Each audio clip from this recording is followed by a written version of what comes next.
Since he did that so often, my parents considered me a problem child and refused to celebrate my birthdays.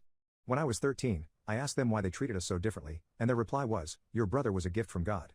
And looking at how much trouble you have been causing recently, we are glad we have another child to rely on for the future." I was so distraught over my parents not loving me that I cried myself to sleep that night. I was even bullied at school because I didn't have any stuff while my brother had all the new gadgets. But I didn't fall into depression, and instead decided to prove to them that I'm not a useless son. I graduated from high school as a valedictorian and thought that they would praise me.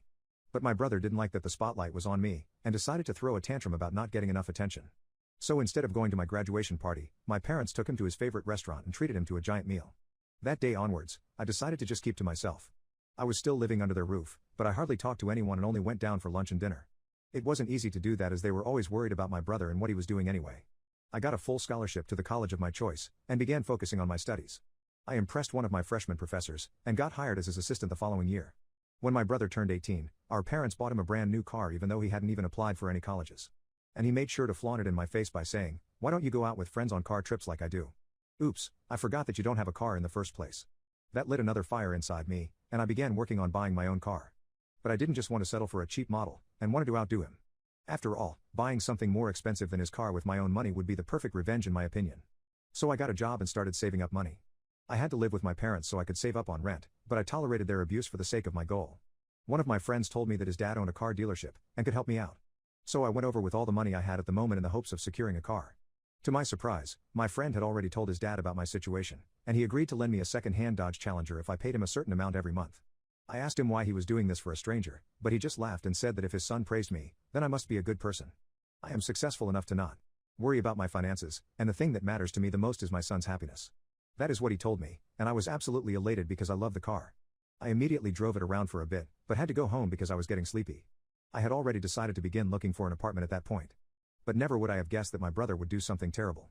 He saw my car parked in the driveway and threw a tantrum to our parents about how it was unfair that my car was better than his. But since I had bought it with my own money, there was nothing they could do for him.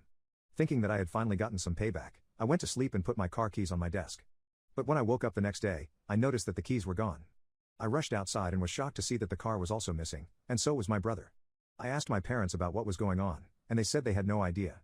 I waited for a few minutes and called some of my friends, but no one knew where the car was. I was getting really anxious about the whole situation, and that's when my brother pulled up into our driveway. Only that he was in my car, and not his. Both the front and back bumper on my car were missing, and the driver's window was slightly cracked. I ran out shouting, "What did you do to my car?" But he just shrugged his shoulders and laughed.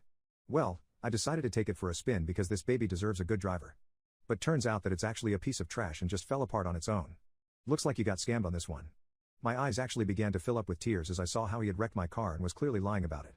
I screamed at him, "You stole my car and crashed it just because you were jealous." But at this point, my parents decided to step in and once again, take his side. My mother hugged him and asked if he was alright, while my dad said, "You can't accuse someone like that. He wouldn't lie about crashing your car, and you need to believe your family's words." When I pointed out that he had literally stolen my car, they said that he only borrowed it and that I should just let it go. They didn't even wait for my response and just began walking back inside. But little did they know, I had a trick up my sleeve. You see, I already knew that the golden child was going to try something like this, and prepared for it by installing a camera inside my car. I immediately called the cops and explained the situation, and showed them the clip as proof. They knocked on my door and to the absolute horror of my parents, arrested my brother for stealing my car.